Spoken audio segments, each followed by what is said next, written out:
Alors, vous êtes tous les 5 de jeunes professionnels, c'est évident. Vous êtes représentatifs d'une certaine diversité des métiers de la santé. Les uns sont déjà en activité, les autres finissent leurs études. Alors, il y a un avantage, c'est que vous êtes à la croisée des chemins. C'est une position idéale de laquelle vous observez le système de santé qui vient, bien entendu. Et au début de ce périple, vous avez encore un regard précis et critique sur votre formation. Cette formation, c'est en quelque sorte l'équipement qu'on a déposé sur vos épaules pour préparer le voyage. Alors la question, elle va être simple. C'est est-ce que le bagage que vous portez est trop lourd? Est-ce qu'il est trop léger? Est-ce qu'il est adapté? Est-ce qu'il est superflu? Repenser les métiers, c'est justement penser ce bagage et ce qu'on a mis à l'intérieur. Ça tombe bien, c'est le thème de cette édition de CHAM 2024. Et donc on va commencer par un sujet qui est à la fois tarte à la crème et assez important, c'est pour penser son métier, il faut déjà qu'il y ait des troupes. Donc c'est la question de l'attractivité. Bon, la question que j'ai envie de poser, et j'aimerais bien te la poser Pauline pour commencer, les études infirmières, depuis des années, elles sont en haut du podium après le bac. C'est vraiment les études qui sont les plus sollicitées. Est-ce que c'est toujours le cas? Est-ce que les choses changent? Oui, aujourd'hui, la formation elle est toujours attractive, mais elle l'est de moins en moins. Depuis 2018, on était premier sur le podium des formations demandées sur Parcoursup, toutes formations confondues. Il y a 2 ans, on est passé deuxième. L'année dernière, on est passé troisième, on descend tout doucement le podium. On entend beaucoup parler de crise de vocation, de redonner du sens à la profession. Hier, ça a été très bien dit par André Comte-Sponville. Le sens, je pense que ce n'est pas le problème, c'est l'attractivité. Et il faut qu'on redonne de l'attractivité à nos professions, mais à nos formations aussi.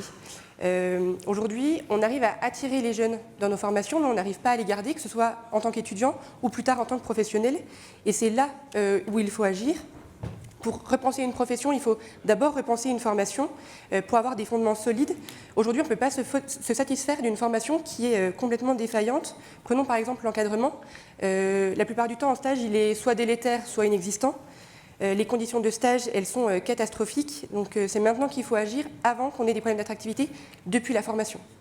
Chez les médecins, Guillaume, pour poser la question, on va essayer de faire un panorama pour voir les professeurs présentés ici. Est-ce que chez les médecins, tu as été président de l'ISNI, donc syndicat interne que tu viens de quitter, là, est-ce que c'est la même chose? Est-ce qu'on a les mêmes problématiques? Ou est-ce que le soleil brille un tout petit peu plus? Eh bien moi, je vais dénoter un petit peu de la position et je pense que les médecins sont des gens qui sont heureux. Et c'est l'enquête de l'Ordre des médecins de 2019, alors vous allez me dire que ça date, mais qui disait que nous étions quand même 80% à être fiers de notre métier. Et que si le choix était à refaire, nous étions 70% à refaire médecine. Ça prouve que le diagnostic n'est pas si mauvais que ça. Ça n'empiète pas, pour autant, toutes les difficultés qu'on rencontre pendant nos stages et pendant notre formation. Notre formation, il est vrai, rencontre de multiples problématiques en termes de respect du temps de travail, de respect de nos droits sociaux. On va parler de la parentalité, on va parler bien évidemment, comme vous l'avez vu dans l'actualité, de ces questions de violences sexistes et sexuelles. Nous sommes confrontés, il est vrai, à un environnement, qu'il soit hospitalier ou ambulatoire, sur lequel il faut continuer à travailler. Et moi, le tout premier message que je voulais apporter, puisque nous sommes modestement les émissaires de la jeunesse aujourd'hui, c'est que la jeunesse va bien. C'est qu'il n'y a pas d'esprit de défaite, et c'est que la jeunesse ne travaille pas 35 heures et ne cherche pas à travailler 20 heures ou moins. La jeunesse, en premier lieu, le message, cherche à mieux travailler. Il est vrai que la médecine rattrape peut-être ce retard qu'elle a en regard des autres métiers de la société. Moi, j'ai un grand frère qui a fait de la fusion-acquisition et qui, très vite, en baignant dans ce milieu, s'est posé la question du sens de ce métier.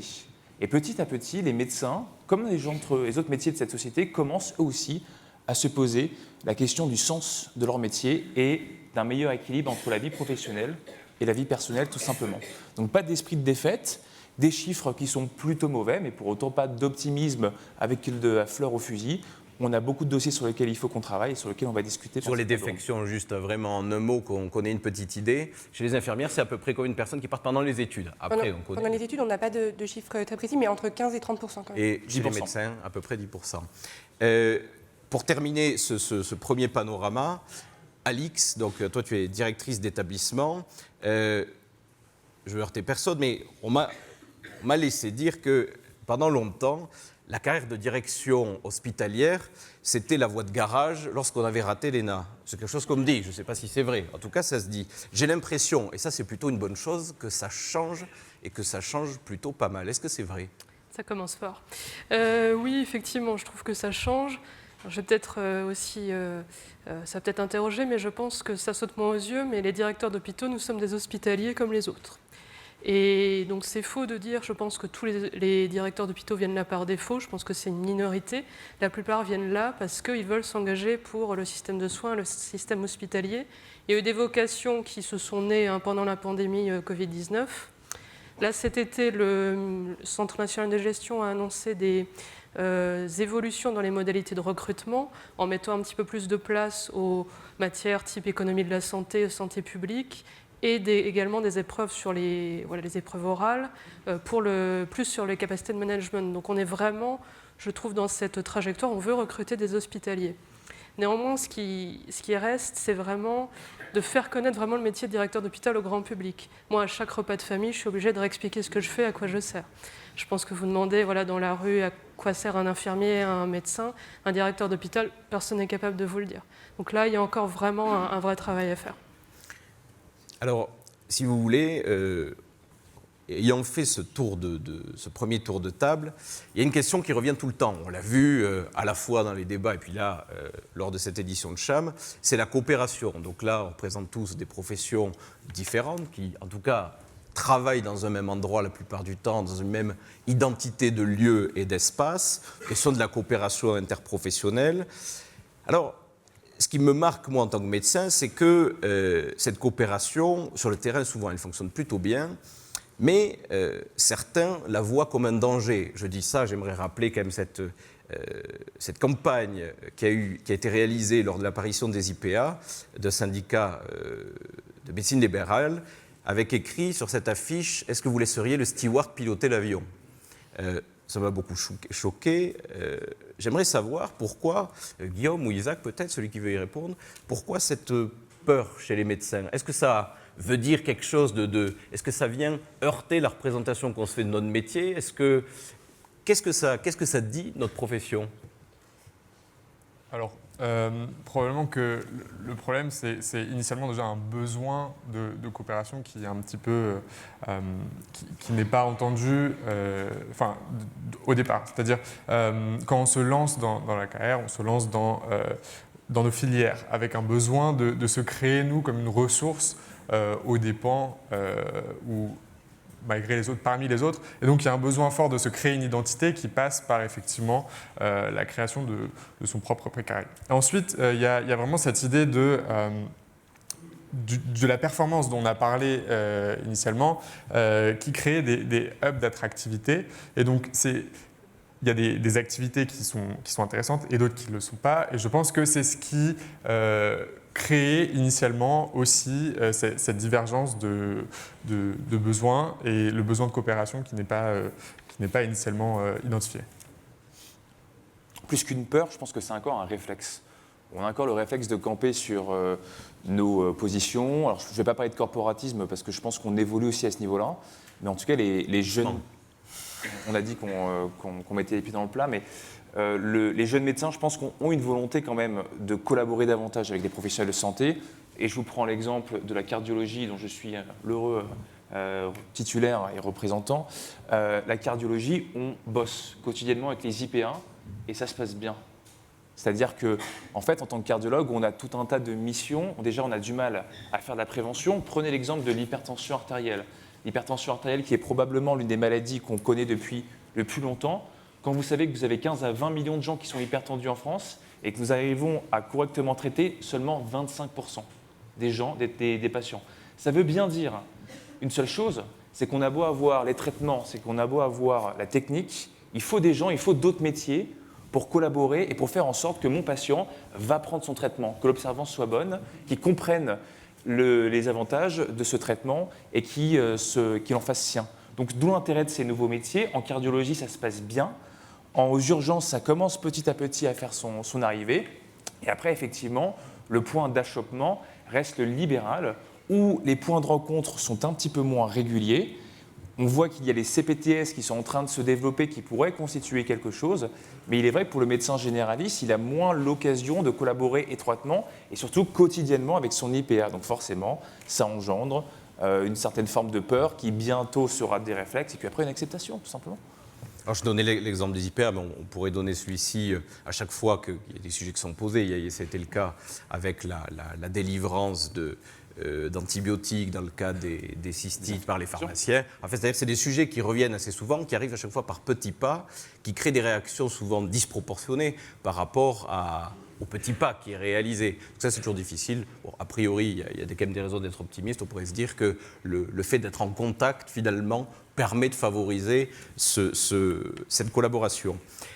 Mais il y a un autre élément qui me semble important. Je le disais en introduction, on parlait du rétroviseur de la croisée des chemins, et ça va être plutôt pour Florence et pour Pauline. Il y a une question qui me taraude un tout petit peu, c'est que travailler ensemble, collaborer, ça arrive bien sûr à partir du début de la réalité professionnelle, mais il y a quelque chose dont on ne parle pas tant que ça, finalement, c'est la phase en amont. C'est-à-dire, est-ce qu'il n'y a pas une question de coopération au moment même où on se forme? Bon, force est de constater que les facultés de santé, les facultés de médecine en particulier, c'est celle que je connais le mieux, elles cultivent cette différence. C'est-à-dire que même la question de l'intégration universitaire, elles en font partie, mais enfin quand même pas trop. On le voit bien. Et d'ailleurs, souvent, il y a quelques médecins qui sont devenus présidents d'université. On a l'impression qu'ils rentrent vraiment dans un nouveau monde, qui se détachent, qui coupent le cordon de leurs premiers amours. Donc la question que j'ai envie de poser, je vais peut-être pouvoir te la poser, Florence, pour commencer, c'est est-ce que, finalement, à la fois en voulant travailler ensemble, en cultivant cette différence, on n'a pas le plus mauvais des deux mondes. C'est-à-dire, est-ce que la première étape pour coopérer, ce ne serait pas de commencer à se former un tout petit peu ensemble? Alors si, complètement. Et c'est vrai qu'on l'a vu hier avec la table ronde sur repenser la formation. Actuellement, on a une formation qui est complètement dissociée. On a les pharmaciens, les médecins, les dentistes, les infirmiers, les kinés. On commence à voir quelques UFR de santé où tout le monde est regroupé ensemble. Sauf qu'en fait, on est regroupés ensemble, mais on a tous nos propres professeurs, nos cours, on se mélange très peu.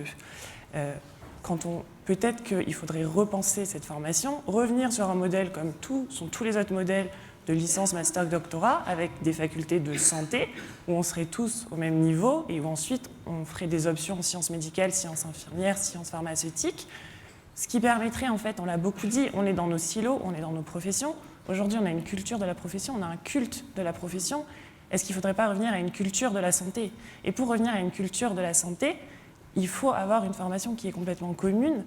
Et le fait qu'on ait une culture de la santé et qu'on ait tous cette même culture permettrait ensuite de travailler ensemble, parce qu'on aurait une culture commune et donc on aurait beaucoup moins de problèmes à accepter qu'un autre corps de métier, en fait, fasse quelque chose que jusqu'à présent nous était attribué à nous. Et j'en veux pour preuve, alors moi je suis pharmacienne initialement, la pharmacie, je pense, on parlait de l'attractivité, la pharmacie souffre juste de son manque de visibilité parce que pour le coup, elle a un taux d'adhésion très très fort à ses études. Il n'y a pas plus vaste que les pharmaciens. Les pharmaciens, ils sont partout. Ils sont dans l'aéronautique, ils sont dans l'agriculture, ils sont chez les œnologues, ils sont dans les laboratoires, ils sont dans les hôpitaux, ils sont dans les officines. On est extrêmement divers, mais on a tous une culture commune, les pharmaciens, de cette faculté qu'on a fait. Et donc, on arrive derrière à accepter en fait qu'on a tous ces métiers différents et qu'on a tous une porosité entre nos métiers. On peut passer facilement de l'hôpital à l'industrie, on peut passer d'un métier à l'autre, beaucoup plus facilement parce qu'on a cette culture commune. Et peut-être que les UFR de santé devraient sortir de ce culte de la profession et peut-être qu'on arriverait à retrouver une souplesse si on avait cette culture de la santé commune et hier, ils l'ont très bien dit, il faut peut-être arrêter d'apprendre le soin et apprendre la santé. Et peut-être que le rôle des universités, c'est de nous offrir une culture, beaucoup plus que de nous offrir à la fois une formation professionnelle, comme on a dans toutes les autres universités au final. Pourquoi ça ne se fait pas plus vite? Je dis ça parce qu'on nous attend quand même. Depuis hier, on m'alpague pour me dire, les jeunes, on attend quand même qu'ils lancent quelques missiles. Donc je suis là pour essayer de les favoriser. Donc la question qu'on peut se poser, ça semble une évidence, ce qu'on est en train de dire. Pourquoi, d'après toi, Florence, ça ne se fait pas plus vite? Parce que déjà, je pense qu'il y a tous les réflexes de peur qu'on a encore, parce qu'on a un modèle qui est très préservé, parce que la santé est encore vue comme quelque chose de très à part dans notre monde, et qu'on a du mal à imaginer que ça puisse devenir quelque chose comme les autres, au final, parce que à chaque fois qu'on amorce une réforme, il faut réformer le premier cycle, le second cycle, le troisième cycle. C'est très très long, on a toutes les contraintes, on a les ministères qui changent pour eux très très vite, mais qui du coup ne nous facilitent pas la vie. Et donc c'est vrai qu'on n'arrive pas à faire changer, il faut changer les mentalités. Il y a beaucoup de corps de métiers qui rentrent dedans. Il faut arriver. Nous, on veut travailler ensemble, mais il faut que les aînés y arrivent sur différents plans. Et c'est très long, effectivement, et on n'arrive pas à amorcer cette mutation. Alors que je pense que les jeunes, eux, sont en demande vraiment d'arriver à travailler ensemble. Et je pense que le fait de parler d'interprofessionnalité au moment où on travaille, c'est déjà trop tard. Et ça, on a du mal à le faire entendre. Et c'est trop tard de demander à des gens qui ont fait 10 ans d'études de dire bon, ben, en fait, on va te prendre une de tes compétences que jusqu'à maintenant tu as appris à faire et on va la donner à quelqu'un d'autre. C'est pas possible. On a été formés déjà, ça c'est un autre problème, on est formés à faire un métier, une profession. C'est pas possible de lui dire au bout de 10 ans, ben, on va te l'enlever cette compétence. Il faut que ce ne soit pas vu comme quelque chose qu'on l'enlève, mais comme quelque chose qu'on partage, et ça vient beaucoup plus en amont. Et Pauline, côté infirmier, est-ce que c'est un constat que tu partages, que c'est un souhait que tu partages ? Je rejoins totalement Florence sur ce qu'elle a pu dire. Le problème, il est bien dans nos formations. On ne peut plus, en 2024, continuer à former des professionnels en silo complètement déconnectés les uns des autres. On a des modules communs dans toutes nos formations, mais comme on ne les réalise pas ensemble, on ne se rend pas compte que les autres professionnels partagent ces compétences et partagent ces apprentissages. C'est important, je pense, de faire de l'interpro dès la formation parce que c'est la construction d'identité professionnelle, comme le disait Florence, et c'est là où c'est important d'avoir cette culture de l'interprofessionnalité pour travailler ensemble et pas arriver au moment où on est professionnel à simplement superposer toutes les professions de santé sans réellement travailler ensemble. Et en se formant tous ensemble en interprofessionnalité, ça nous permettrait aussi de réfléchir à la construction du système de santé en prenant une vision globale de la prise en soin du patient et en mettant le patient au centre des réflexions et plus des professions. Et lorsque vous en parlez à vos responsables universitaires, c'est entendu? Est-ce que vous les sentez actifs sur cette démarche-là, volontaires? Comment ça se passe? Là, tout le monde peut y répondre. Alors nous, c'est déjà compliqué parce qu'on a plus de 340 établissements sur tout le territoire, très souvent assez éloignés des universités. Prenons l'exemple du service sanitaire pour les étudiants en santé. Ce projet devait permettre une interprofessionnalité avec tous les étudiants. Aujourd'hui, c'est très peu mis en place. Nous, on nous répond que c'est trop compliqué d'adapter des emplois du temps avec d'autres étudiants et qu'on va faire de l'interprofessionnalité avec d'autres IFSI. On travaille avec d'autres infirmiers, d'autres instituts, mais pas d'autres professions. Oui, difficile. Et pour les médecins? Bah, tu sais comme nous qu'on a un mois de stage hospitalier et infirmier, un mois pendant lequel on est censé découvrir le métier infirmier et aide-soignant. Un mois qui se transforme très souvent, on passe 2 semaines avec vous, puis après on fuite 2 semaines au bloc opératoire parce qu'on est jeune médecin et qu'on a envie de voir le métier de très près. Donc en fait, on fait un mois pour découvrir votre métier en tout début de cursus et après, plus jamais, on ne fait plus rien. Tu sais, Gaëtan, qu'on s'est saisi aussi de ce problème-là avec les EDH et que depuis 3 ans, notamment les élèves directeurs d'hôpitaux. Les élèves directeurs d'hôpitaux de l'HESP, on organise un week-end tous les ans où pendant un week-end, on réfléchit ensemble, ISNI et EDH, sur le futur de notre système de santé et en l'occurrence de l'hôpital. On dégage des thèmes et très régulièrement, on se rend compte et on commence, je pense que c'était déjà le cas pour ton mandat, par ce petit jeu où on met sur un tableau les préjugés des uns et des autres. Et c'est vrai qu'il y a un mot qui sort systématiquement, tu l'as dit en tout début, c'est énarque raté de la part des médecins. Pardon, je ne suis que l'émissaire de ce qui est dit, ça fait 2 fois et promis, on va être un peu plus doux pour la suite. Mais dans tous les cas, ça montre quand même qu'on rentre dans ces week-ends avec beaucoup de préjugés sur des gens qu'on ne connaît pas, qu'on ne rencontre pas, et on en sort en général plutôt content avec une marge de progression et l'envie de refaire le monde. Et ce sont nous les jeunes qui avons provoqué ça. Et oui. Oui, c'est vrai. Oui. Donc, tribune qui a été faite il y a 2 ans, des médecins et des directeurs d'hôpitaux, qui avait beaucoup fait parler, et en bien et en mal, en réalité. Ce qui est intéressant, c'est de voir quand même que pour certains, c'était une démarche positive, donc il y a toujours évidemment de l'espoir. Alors, on va essayer d'aller un peu plus vers la technique. Sur la question, évidemment, ça a été abondamment discuté, c'est celle de l'intelligence artificielle, des nouvelles technologies. On ne va pas y rester très longtemps, mais en même temps, c'est quelque chose, parce que c'est le début, le début dans l'utilisation vraiment commune, très généralisée, mais il y a quand même vraiment un sujet. Moi, j'aimerais bien revenir sur un thème qui a été abordé lors d'une table ronde, qui était dire, je vais peut-être te poser la question, Isaac, c'était de dire, est-ce que les soignants, c'est des utilisateurs aujourd'hui, des outils numériques, ça c'est certain, d'intelligence artificielle un peu, que ce soit dans l'imagerie, que ce soit pour la retranscription, la synthèse d'images, la retranscription de compte rendu. La question que je me pose, c'est est-ce que la nouvelle génération doit être juste professionnel de santé? Je prends tout le monde évidemment pour le professionnel de santé. Dans ma bouche évidemment c'est tout le monde, ça prend les directeurs d'hôpitaux, les infirmiers, absolument, toutes les personnes qui travaillent à la santé de la population. Est-ce que l'idée c'est de les laisser professionnels de santé pur jus et d'avoir de l'autre côté des ingénieurs, ou est-ce qu'on va assister à une espèce de génération hybride de médecins ingénieurs, infirmiers ingénieurs, directeurs ingénieurs? Est-ce que c'est souhaitable? Est-ce que c'est raisonnable? Est-ce que Isaac? Alors, je ne sais pas si je suis très bien placé pour dire ça, mais je pense que ensemble, on a un rôle en tant que professionnel de santé au sens large qui va être celui de distribuer ce qu'on a en commun, ce qui est ce bien santé dont on a beaucoup parlé. Et finalement, on va être chacun allocataire d'un petit bout de cette ressource.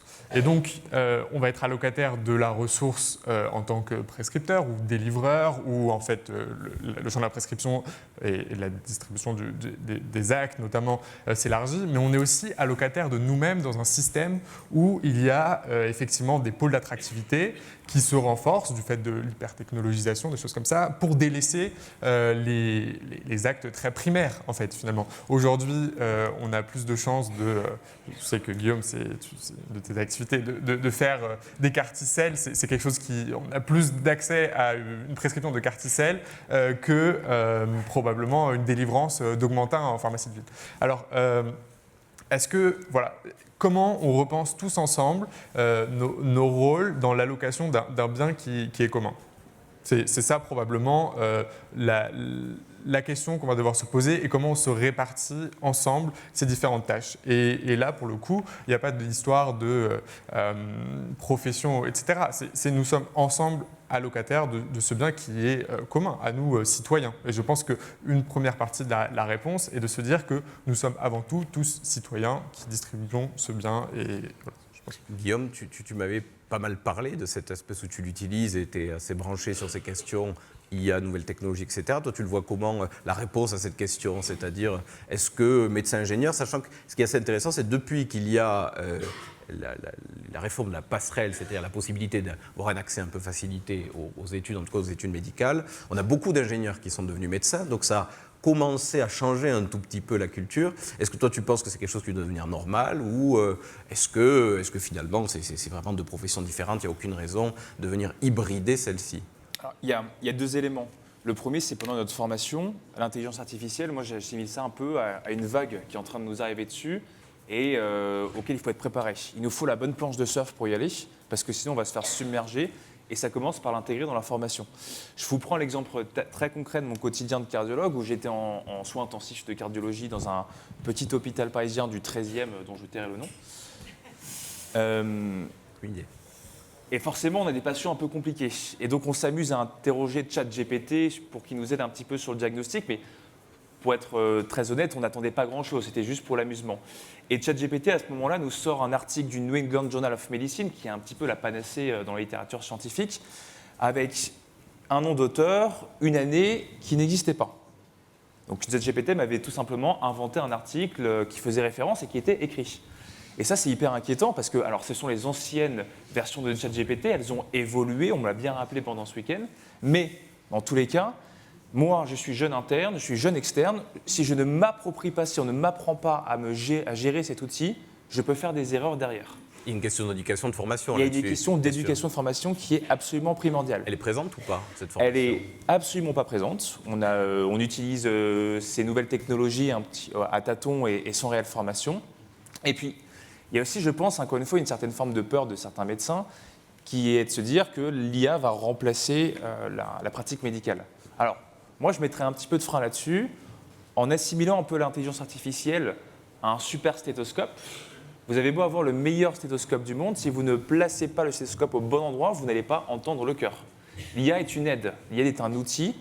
Et pour savoir aussi mettre en défaut l'IA, avoir un esprit critique de cette IA, il faut la maîtriser, il faut qu'on soit formé à travers la formation initiale. C'est primordial. Et enfin, deuxième partie de ta question sur les médecins ingénieurs. En fait, nous, en protocole de recherche, on bosse de plus en plus avec eux parce que la recherche est en train de se techniciser et en train que nous, scientifiques, est en train de nous dépasser. Auparavant, on faisait de la recherche fondamentale ou clinique assez, on ne va pas dire basique, parce qu'il y a eu de très beaux études, de très beaux essais. Mais là, on sent qu'il y a du deep learning, que l'IA est en train de rentrer dans les algorithmes de recherche. On ne fait plus la recherche de la même façon. Et très vite, en fait, en tant que médecin, on est largué. Ça appelle à des nouveaux métiers, d'ingénieurs de data, etc. Donc oui, en fait, on côtoie ce monde-là, qui est indispensable. On regarde des évolutions de la recherche et du soin. Alors, la question que je vais vous poser, parce que là, on parle de technique, de technicité, d'hyper-technicité. Et pour moi, il y a une espèce d'injonction contradictoire. C'est-à-dire, on a parlé des carticelles, et on a un système de santé qui demande deux choses. D'un côté, qui plébiscite des thérapeutiques extrêmement innovantes, extrêmement coûteuses, on parlait des carticelles, et extrêmement prometteuses, qui sont un enjeu médical, économique, de souveraineté. Et de l'autre côté, il y a quand même la demande des Français. Et la demande des Français, globalement, elle est assez simple, c'est d'être soignés bien, en tout cas de façon optimale, partout, et d'avoir un rendez-vous. Donc il y a quand même un certain décalage. Et a priori, il ne faut pas choisir entre les deux, il faut arriver à assumer les deux missions. La question que je me pose, c'est que la plupart des professionnels de santé sont formés dans des CHU qui, eux, ont fait un choix, qui est d'ailleurs dans leur, je parle notamment des enseignants, qui est dans leur ADN. Leur ADN, c'est celui de la connaissance, c'est celui de l'innovation. Donc eux, leur choix, ça a été de dire il faut aller à fond sur ces thérapeutiques très innovantes. Il faut aller à fond sur l'hypertechnicité. Aujourd'hui, vous n'êtes pas neurologue, vous êtes cognitivologue, vous êtes inflammatologue, vous êtes plus neurologue. Le problème, c'est qu'à la fin, il y a des demandes qui sont des demandes un peu plus polyvalentes. Et aujourd'hui, il faut trancher. Il faut être capable d'assurer ces deux missions. Donc la question que je me pose, c'est de dire est-ce que d'un côté, l'abondance disperse pas un peu, cette capacité à se techniciser toujours plus, nous empêche-t-elle pas d'assurer les missions essentielles qui nous sont dévolues? Et donc la question que j'ai envie de te poser, Florence, parce que tu as une valence universitaire, c'est de dire, est-ce que le CHU, dans ce cadre-là, celui de former des professionnels polyvalents, compétents, qui peuvent aller soigner des personnes en général, est-ce que le CHU est toujours le bon endroit pour le faire? Et si ça n'est pas exactement le bon endroit, quelle est sa place? Parce qu'elle existe, bien sûr. Et quelle pourrait être cette nouvelle place, sa place retrouvée, sa meilleure place pour le faire? Alors non, c'est pas du tout la bonne place. J'en veux pour preuve, alors, on parle des neurologues, moi je suis biologiste médicale et je dis très rarement que je suis biologiste médicale, je dis que je suis hémostasienne. En biologie médicale, c'est très facile, on peut se surspécialiser dans plein de choses. Je travaille également dans ce petit hôpital du 13e arrondissement et qui ont des patients extrêmement compliqués. Et donc moi, j'ai des jeunes qui vont faire de la biologie médicale, qui arrivent, qui sortent des études et qui viennent dans mon service faire leurs 6 mois d'hématologie.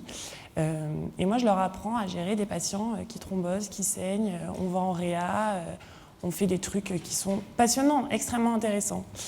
Mon métier, je pense qu'il représente 1 à 2% de l'exercice de la biologie médicale en France.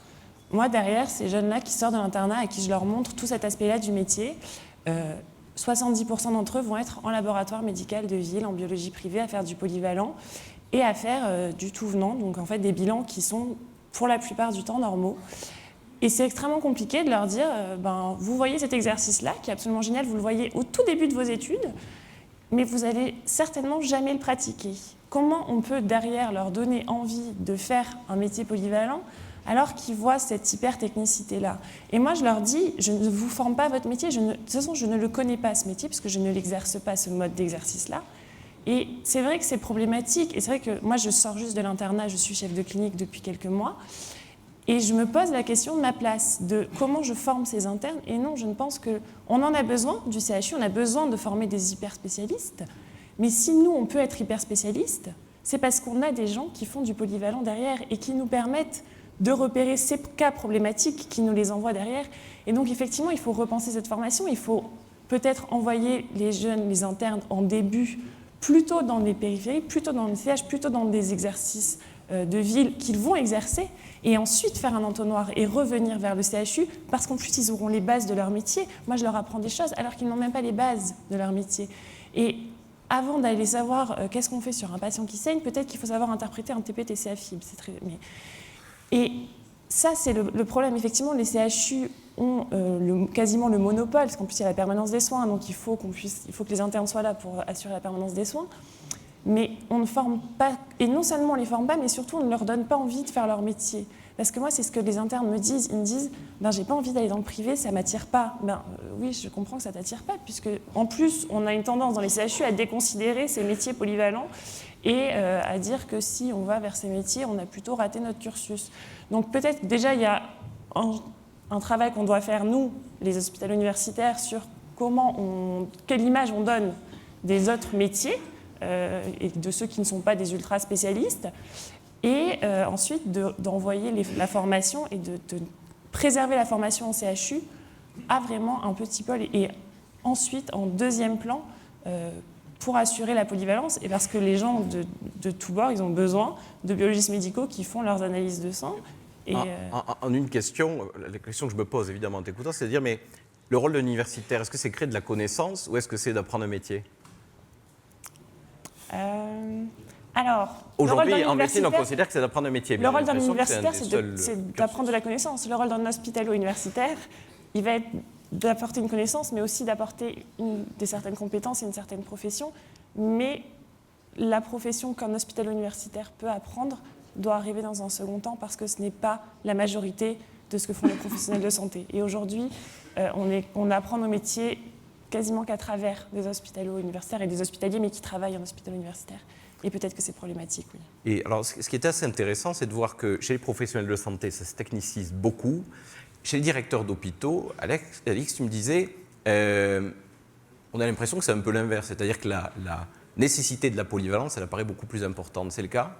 C'est au cœur du métier, puisque dans notre carrière, on est amené à occuper différents postes, dans différents types d'établissements, différents territoires. Et pour vraiment exercer notre métier, on est obligé d'avoir une vision à 360 degrés. Et comme on a aussi vocation à coordonner des projets, à faire du lien entre différents professionnels, on est obligé de l'avoir. Et ça, je trouve que cette polyvalence, on la retrouve quand même de plus en plus aussi chez d'autres professionnels à l'hôpital, puisqu'avec les réformes de la gouvernance et les délégations de gestion au pôle, au service, les cadres de santé, les chefs de service, les chefs de pôle, ils doivent faire du management, ils doivent faire de la gestion de projet, ils doivent faire de la gestion. Donc là aussi, on a un petit peu de polyvalence. Et si je fais le lien avec le métier de directeur d'hôpital, je pense que on ne peut pas n'être que polyvalent. On doit quand même être spécialiste sur certains domaines techniques de gestion, mais aussi sur les domaines médicaux. On ne peut pas demander aux cadres de santé, aux chefs de service d'aller se former au management, à la gestion, si nous, de notre côté, directeur, on ne se forme pas, on ne se tient pas à jour un minimum sur les connaissances sur les spécialités médicales. On a un bagage dans notre formation initiale à l'école des hautes études en santé publique, mais qui, pour moi, mériterait d'être en tout cas accentué et qu'on puisse avoir aussi une actualisation. Ça va dans les deux sens. Il y a un aspect, en vous entendant, vous pensez qu'il y a un aspect réglementaire, je dis ça parce que la période politique est évidemment importante, confuse parfois même. La question que je me pose, c'est est-ce que, en un mot vraiment, mais est-ce que pour vous le politique a un rôle à jouer là-dessus ou ça doit se faire entre guillemets en famille, cette affaire ? Je pense que ce qu'on a dit tout à l'heure, c'est qu'il y a beaucoup de choses qui se sont faites en famille. On a dit ce qui s'est fait entre les élèves directeurs et l'ISNI, mais là, on aurait besoin que l'institution nous aide. En espérant que ces choses arrivent. Alors, justement, puisqu'on est, pour clôturer, il nous reste 4 minutes sur le politique, j'allais dire, la période, on en a beaucoup parlé, la période de la frugalité, évidemment, la frugalité budgétaire. Et donc là se pose la question toujours, est-ce que c'est un objectif réalisable, c'est-à-dire faire mieux avec moins pas toujours facile avec une population vieillissante, avec des maladies qui se chronicisent. J'aimerais demander, Isaac, est-ce que, comment, d'après toi, parce qu'on en a beaucoup parlé, les jeunes doivent repenser leur métier pour répondre à cette question-là, c'est-à-dire comment on hiérarchise, comment on retrouve la frugalité. Ce qui est un peu la base des études de santé, c'est la question du juste soin, c'est de la frugalité, c'est faire exactement ce dont on a besoin. Est-ce que ce n'est pas un grand sujet, ça ? Alors effectivement, tu as utilisé le bon terme. La frugalité, déjà, ça peut être un objectif en soi. Et donc, on peut déjà se poser la question de favoriser l'innovation de la frugalité. En fait, aujourd'hui, l'innovation, ça passe par la technologie, on en a beaucoup parlé. Mais est-ce que repenser notre organisation, et ça s'apprend, nos organisations, c'est quelque chose qui s'apprend. Après, la question, c'est dans quel but et de quel constat on parle. Donc là, partons quand même du principe que ces pôles technicité, tout ça, ce qu'on a vu, les dissonances, induisent une grande fragilité du système de santé, notamment face aux crises, et c'est quelque chose qu'on a retenu, du Covid, et il y a d'autres externalités. On est en permanence en train de faire une guerre économique, notamment sur les produits de santé, du fait des enjeux de souveraineté. Et donc, moi, je pense qu'une façon d'aborder ce sujet pour qu'on soit bien d'accord de qu'est-ce qu'on fait et qu'est-ce qu'on doit être, c'est s'engager dans une vision de on a un bien stratégique à défendre, qui est la santé. Pourquoi stratégique ? Parce que l'existence de notre nation et de notre État dépend de notre capacité de santé. Un bien ou un droit d'ailleurs ? Alors moi j'ai une vision bien, parce qu'effectivement dans le domaine de la défense dans lequel j'évolue actuellement, on voit vraiment que c'est défini que la résilience et donc la santé est une capacité de dissuasion contre les externalités. Et donc c'est bien ça l'essence de notre engagement, ça veut dire la responsabilité que ça nous donne, et je pense que ça peut permettre de recréer du lien. C'est-à-dire nous sommes ensemble tous défenseurs au quotidien à la fois de la santé comme un bien qui nous appartient en tant que nation, vu qu'on cotise, etc. Et puis nous sommes les allocateurs. Et donc, si on rassemble autour de ça, je pense qu'on peut créer une nouvelle forme d'engagement qui va au-delà de la question, évidemment, on a un engagement humaniste initial, mais on a bien vu que l'engagement humaniste dérivé vers un peu une recherche du bon plan dans le système de santé qui est actuellement, ce qui est recherché, les études nous forment un petit peu à aller chercher le bon plan, et donc repartir de nos fondamentaux. Nous sommes là pour protéger nos concitoyens, soigner nos concitoyens, et je pense que si on repart de cette notion, on va pouvoir s'engager ensemble sur ces choses-là. Je peux, Oui, bien sûr. 1 minute 28 maintenant. Donc un mot de conclusion, je vais être assez rapide, ça va être 3 mots. Le premier, c'est qu'on est dans une époque absolument inédite à l'échelle de l'humanité. Vous savez qu'on a gagné 20 ans, 15 ans d'espérance de vie en l'espace de 50 ans, un peu plus 70 ans. Ce qui fait que forcément, dans notre système de santé, quand il y a des gens qui vivent 15 ans de plus, il ne peut pas suivre le rythme. Donc c'est normal que quand les gens vivent 15 ans de plus avec une telle intensité, on existe Homo sapiens depuis 70 000 ans, et là, en l'espace de 70 ans, on a gagné 15 ans. À l'échelle de l'humanité, c'est inédit, ce qu'on est en train de vivre. Premier truc. Donc forcément, les choses se chronicisent, et quand vous prenez les enjeux et les attentes autour des maladies, ce ne sont plus les mêmes. Les paradigmes évoluent. On parle des carticelles, ce n'est pas un mot qu'on a sorti au hasard. En fait, les carticelles, c'est parce que c'est révélateur d'une nouvelle forme de pensée. Aujourd'hui, une nouvelle discipline a émergé que j'exerce, qui s'appelle la cardio-oncologie. Le cancer, en tant que tel, vous n'êtes plus là juste vous demander comment guérir le cancer, mais il s'agit de bien guérir le cancer, de s'intéresser aux effets des chimiothérapies sur le cœur. Une femme cancer du sein, aujourd'hui, la première source de mortalité d'un cancer du sein, ce sont les toxicités des chimiothérapies cardiovasculaires, ce n'est pas le cancer en tant que tel. Ça montre bien que le paradigme a changé. Je ne sais pas si ça supportera un cours d'épidémiologie, mais ça va supporter. Je commence à suer. Une toute petite, une dernière incise qui est plutôt positive, dans le sens où quand vous prenez l'histoire de France, on a eu depuis 1789 2 empires, 5 républiques et 2 monarchies. On va y arriver, d'accord ? La France n'aime pas la stabilité, c'était Michel Vinocq, éminent historien de la République, qui disait ça. La France n'aime pas la stabilité, mais la France a toujours des solutions et les jeunes aussi. Voilà. Mais merci pour cette bonne conclusion. Merci à tout le monde.